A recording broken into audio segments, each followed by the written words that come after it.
তুমি এতক্ষণ পর কেন কল দিলা কল তো? হ্যাঁ, সেই 5 মিনিট আগে কল দিছো। 5টা মিনিট আমি কি করছি তুমি কি আমার খবর নিছো? বাবু শোনা, তুমি এভাবে কল দিলে আমি একদম থাকতে পারবো না। আমি এক্ষুনি তোমার কাছে চলে আসবো, আমি কিচ্ছু জানি না। তুমি বাসা ঠিক করো, আমার তাড়াতাড়ি বিয়ে করো, তোমার বাসায় লইয়া যাও। আমার আর ভালো লাগতেছে না।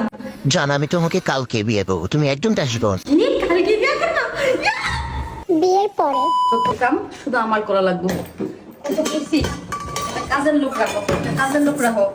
বিয়ের আগে কত পেরি কাজের লোক রাখবো, তোমার খাট থেকে নামতেই দিব না। আর এখন কাজের লোকের কোনো খবর নাই।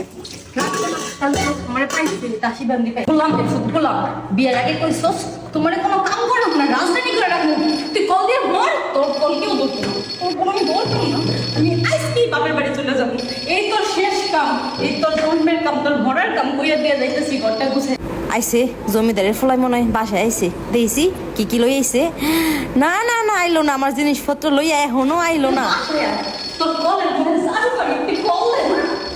সেই সকাল থেকে কল দিতেই আছে। নবাবের বাচ্চা নবাব অফিসে এসে নিচে বইয়া বইয়া সারাটা দিন আমার কল দিয়ে জ্বালাই মরতো সোনা। আর আমি এত গরমের মধ্যে কাম করে মরতেছি, দাঁড়াইছে তোরে দেখাইতেছি মজা। হ্যালো, কি হইছে? কল দিয়া মরতা সকেল দিগা? বাসায় কি দাসী বান্দি রেখা দিছো যে কাম করবো? সবগুলা কাম তোমার একলা করা লাগে। একটু ফটোফটে কল দিতাছো, তোমার কি কইছে 5 মিনিট পরে কল দিতা? হ্যাঁ, বিয়ের আগে তো 5 মিনিট পরে কল দিতা না? বিয়ের পরে তো কলের পিরিয়ড কিসের? কোনো কল দিবা না, একটু কল দিবা না। যা যা কইছি আদা রসুন পেঁয়াজ মশলা মাছলি সব নিয়ে আইবা, পরে তুমি কল দিও।